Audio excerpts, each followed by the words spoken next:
You wake up at 3 in the morning and your heart is pounding for no reason. You lie there in the dark, staring at the ceiling, and your mind starts racing with thoughts you cannot turn off. You are exhausted, but you cannot go back to sleep.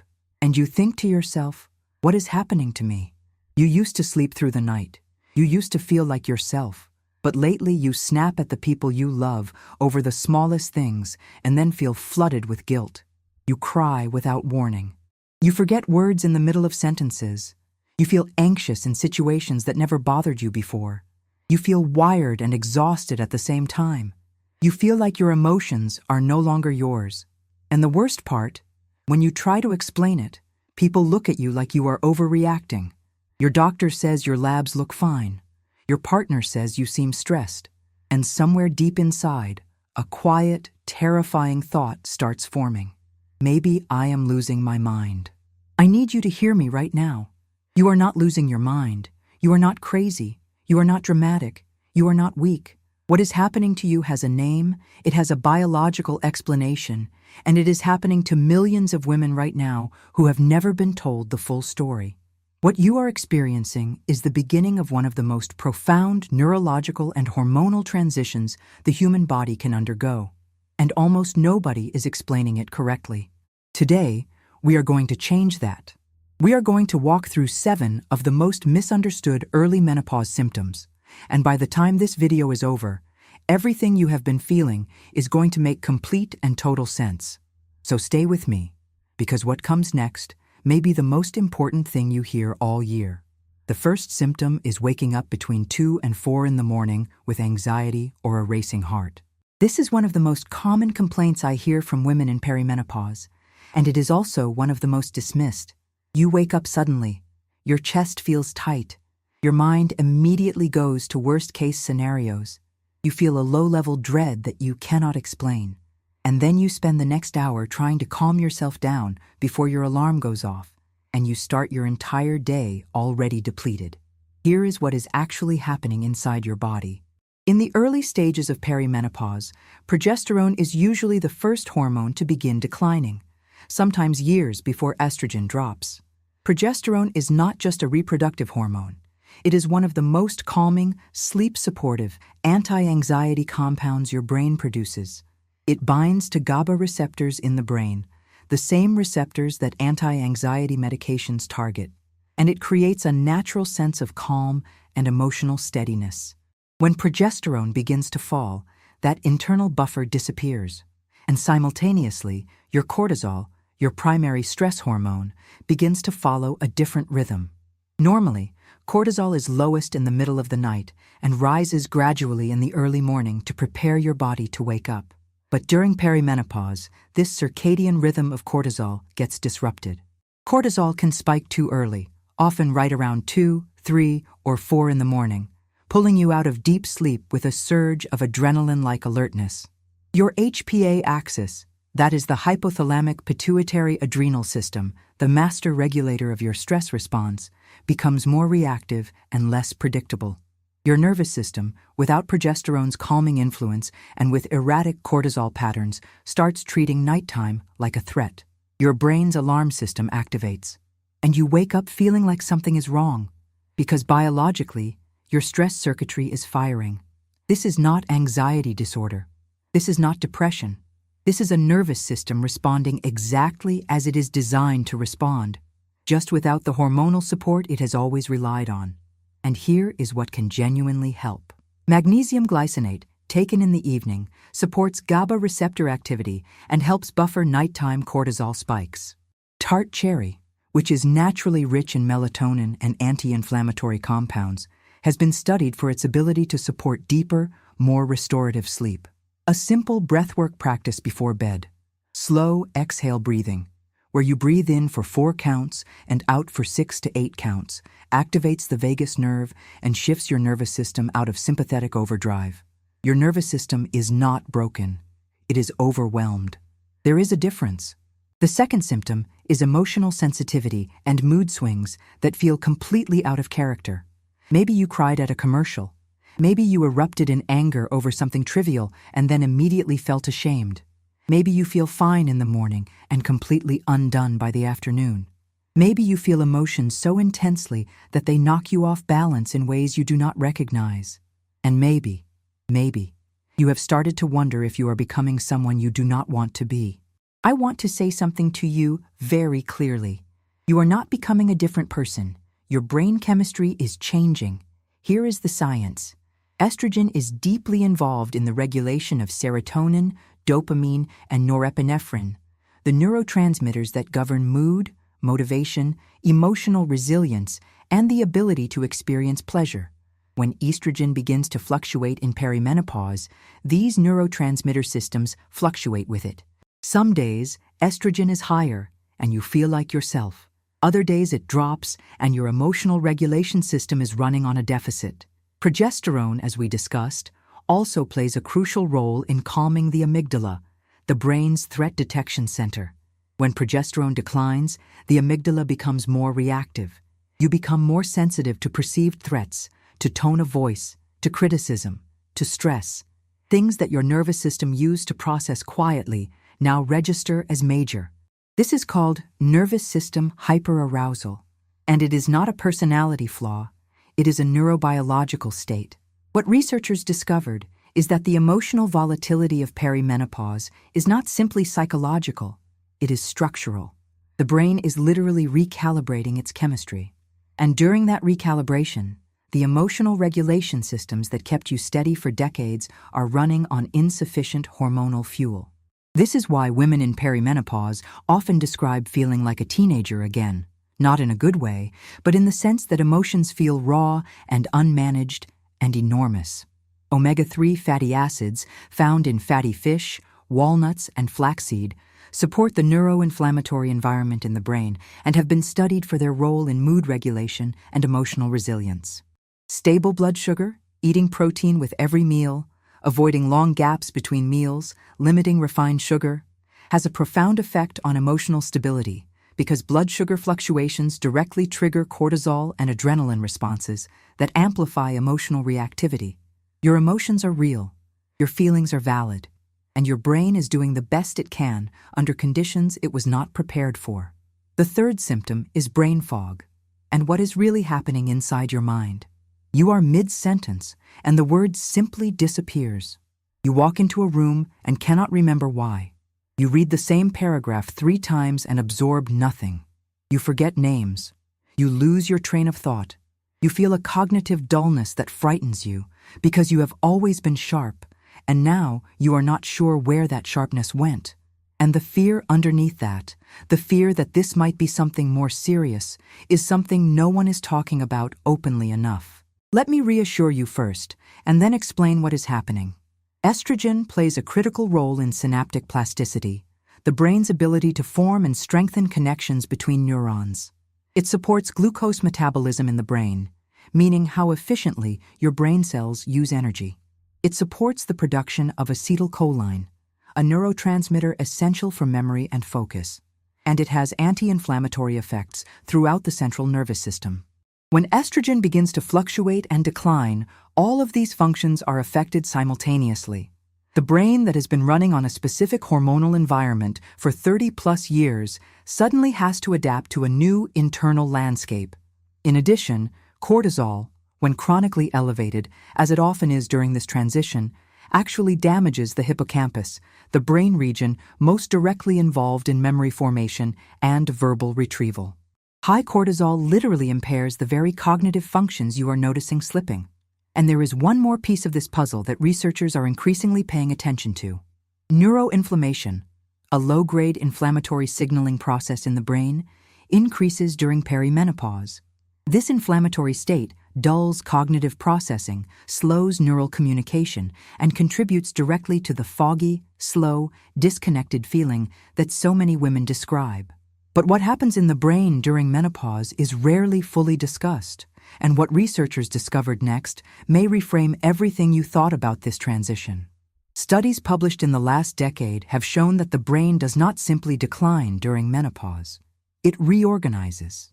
The cognitive changes of perimenopause are now understood to be part of a neurological transition, a rewiring process, not permanent damage. Many women report that the fog lifts significantly as the transition stabilizes. Your brain is not failing. It is adapting under difficult conditions. Anti-inflammatory foods, fatty fish, leafy greens, berries, extra virgin olive oil, turmeric, support the neurological environment. Staying well hydrated matters more than most people realize because even mild dehydration impairs cognitive function. And addressing cortisol through stress regulation, sleep support, and adrenal support is one of the most direct ways to protect cognitive clarity during this transition. The fourth symptom is the exhaustion that sleep does not fix. This is one of the most demoralizing experiences of perimenopause, and it is one of the most complex. You sleep 8 hours and wake up tired. You feel a bone-deep fatigue that is different from anything you have felt before. You feel like you are dragging yourself through the day, and coffee barely touches it. There is no amount of rest that seems to reach whatever is depleted inside you. Here is what is happening biologically. The fatigue of perimenopause is not ordinary tiredness. It is the result of multiple intersecting systems being strained simultaneously. Your adrenal glands, which produce cortisol, DHEA, and other hormones critical for energy regulation, are being asked to compensate for the declining output of the ovaries. The ovaries begin producing less and less estrogen and progesterone, and the adrenal glands are signaled to take up some of that hormonal slack. This places a significant demand on your adrenal stress response system. Over time, this chronic demand, especially combined with poor sleep, blood sugar instability, and elevated psychological stress, can lead to what practitioners call HPA axis dysregulation. This is not the same as the outdated concept of adrenal fatigue, but it describes a real phenomenon.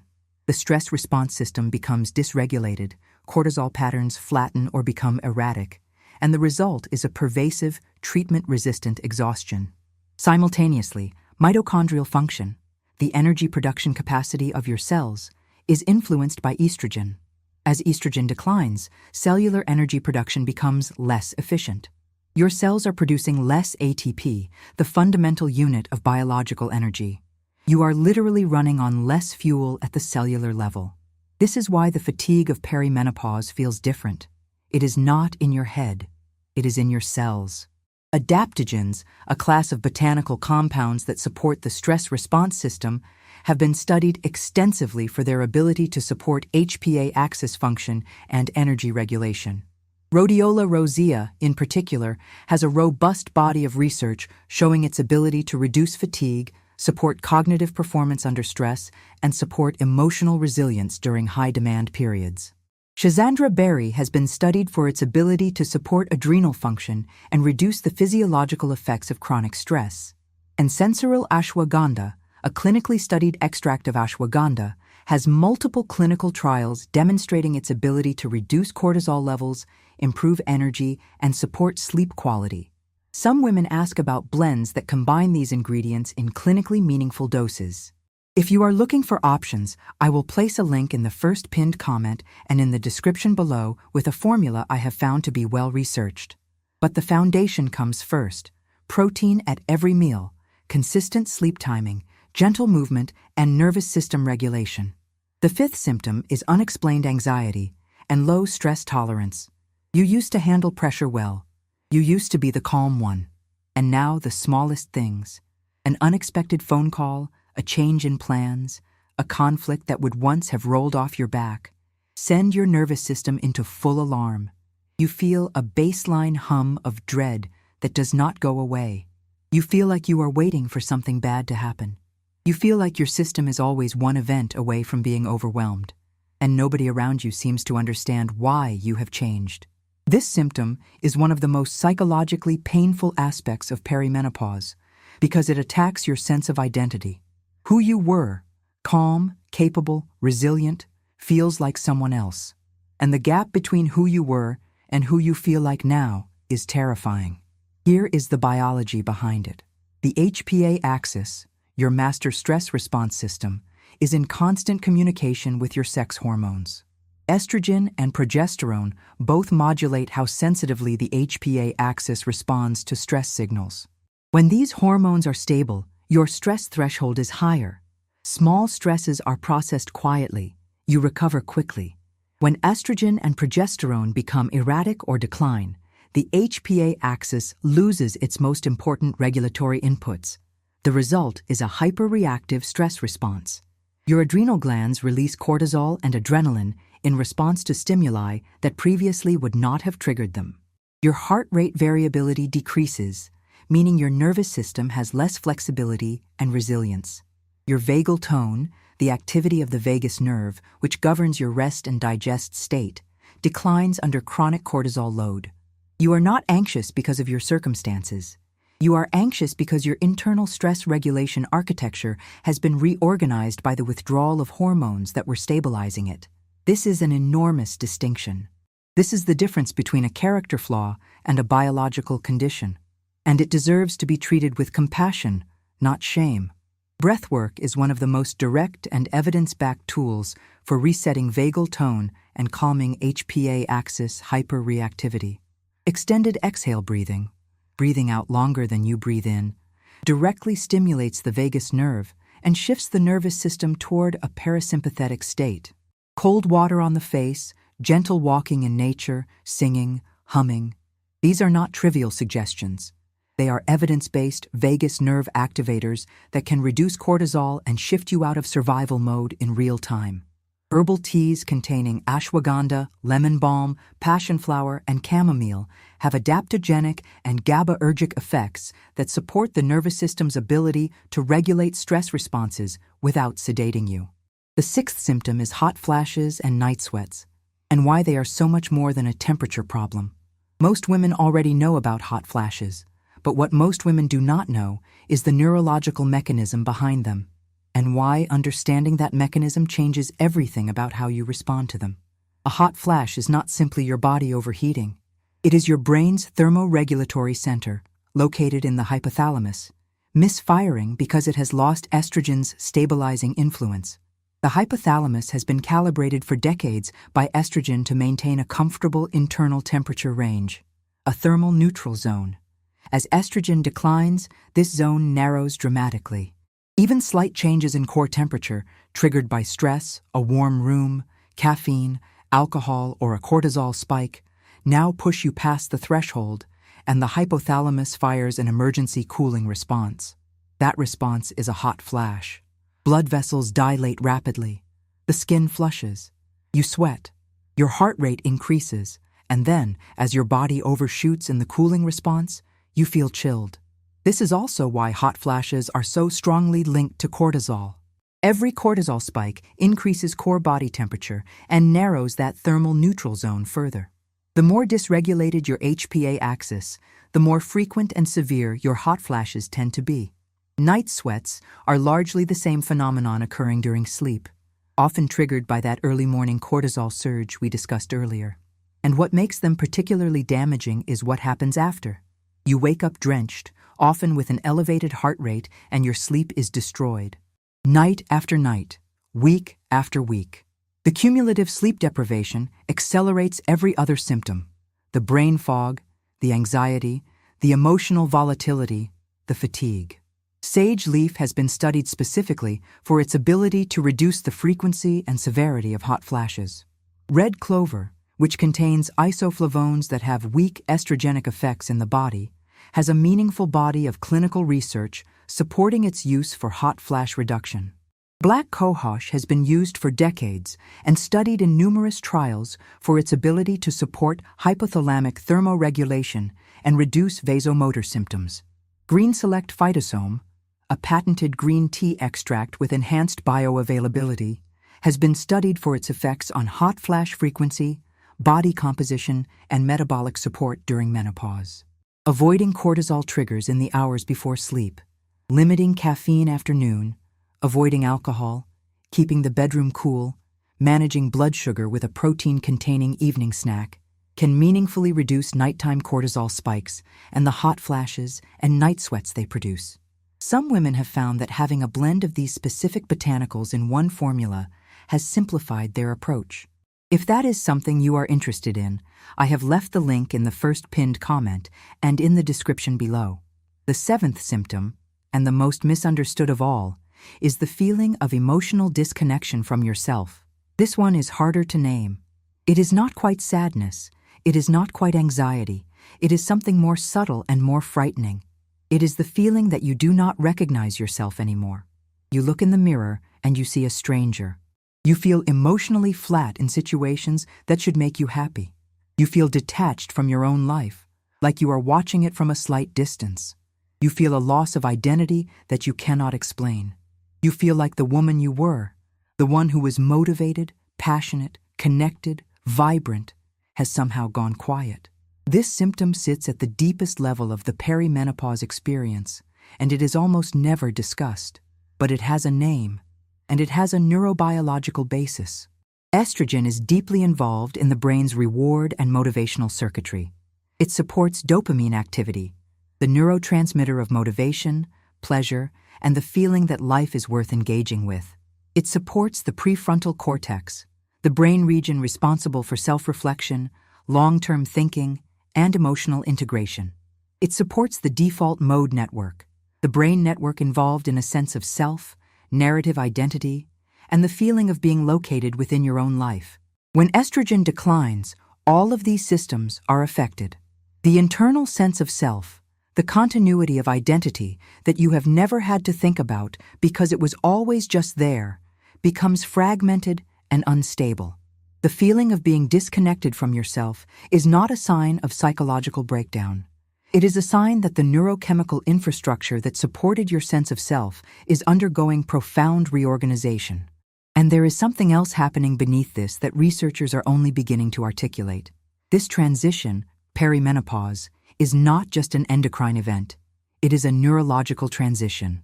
The brain is literally changing its structure, its energy use, its connectivity patterns. There is a period of adjustment, of adaptation, that is genuinely disorienting. But on the other side of it, the women who navigate this transition with support, with understanding, and with compassion for themselves, consistently report something remarkable. Clarity, a sense of who they are that is deeper and less dependent on performance and approval. Emotional wisdom that they did not have before. A recalibration toward what truly matters. The disconnection you feel is not the end of who you are. It is a passage. A difficult, disorienting, deeply misunderstood passage, but a passage, not a destination. Chasteberry, also known as Vitex, has been studied for its ability to support progesterone receptor activity, influence dopamine pathways, and support emotional stability during hormonal transitions. Rhodiola rosea has meaningful research on its ability to support the dopamine and serotonin systems and combat the low motivation and emotional numbness associated with chronic stress and HPA axis dysregulation. The combination of nervous system support, adrenal support, hormonal botanical support, and genuine emotional compassion is what this transition requires. And if you are looking for a comprehensive blend that brings together the ingredients we have discussed today, the adaptogens, the botanicals, the cortisol support compounds, I have included the link in the first pinned comment and in the description below. It is not a cure. It is a tool. And during a transition this significant, you deserve every tool available. Before we close, I want to bring everything together, because the most important thing I want you to take away from this video is not a list of symptoms or a list of ingredients. It is a complete and compassionate reframe of what you are living through. You are not losing your mind. You are experiencing a profound neurological and hormonal transition that your mother probably never talked about, that your doctor may not have fully explained, and that a culture obsessed with productivity and emotional control has never given proper respect. You are not broken. Your body is not betraying you. Your hormones are changing, and those hormones have been regulating your mood, your sleep, your cognition, your stress response, your sense of identity, and your neurochemistry for your entire adult life. When they shift, everything shifts. That is not weakness. That is biology. Your nervous system is overwhelmed, not failing. Your emotions are amplified, not fabricated. Your exhaustion is cellular, not laziness. Your anxiety is hormonal, not who you are. And your disconnection from yourself is a symptom of transition, not a prediction of your future. Every woman who has walked through this transition and come out the other side will tell you the same thing. It gets better. Not just tolerable, genuinely better, with the right support, the right understanding, and, most importantly, with the compassion you would give any person going through a profound biological change. You deserve that compassion. You deserve to understand what is happening in your own body. You deserve to know that the biological explanation for everything you have been experiencing exists, and that you are not alone. If something in this video resonated with you, please leave a comment below and tell me which symptom surprised you the most. Your comment might be exactly what another woman needs to read to feel less alone. Share this video with someone who needs to hear it. And if you are exploring supportive options for this transition, the link in the first pinned comment and in the description below includes everything we discussed today in one place. You are not crazy. You are not weak. Your hormones are changing, not your worth. Your nervous system needs support, not punishment, and you are exactly where you are supposed to be.